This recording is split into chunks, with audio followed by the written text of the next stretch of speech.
മലബാറിൽ മൂന്നാം അലോട്ട്മെന്റിന് ശേഷവും +1 സീറ്റ് പ്രതിസന്ധി തുടരുന്നു. 3 പ്രധാനപ്പെട്ട അലോട്ട്മെന്റുകൾ കഴിഞ്ഞിട്ടും കോഴിക്കോട് ജില്ലയിൽ മാത്രം ഇപ്പോഴും പ്രവേശനം ലഭിക്കാത്ത വിദ്യാർത്ഥികളുടെ എണ്ണം 16,000-നടുത്താണ്. പ്രതിസന്ധി രൂക്ഷമായതോടെ വിവിധ പ്രതിപക്ഷ സംഘടനകളുടെ നേതൃത്വത്തിൽ പ്രതിഷേധവും ശക്തമാക്കി.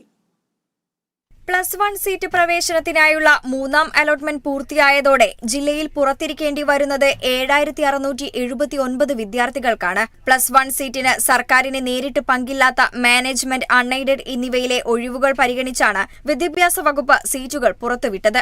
എന്നാൽ ഈ വർഷം ജില്ലയിൽ +1 സീറ്റിന് അപേക്ഷ നൽകിയത് 48,156 വിദ്യാർത്ഥികളാണ്.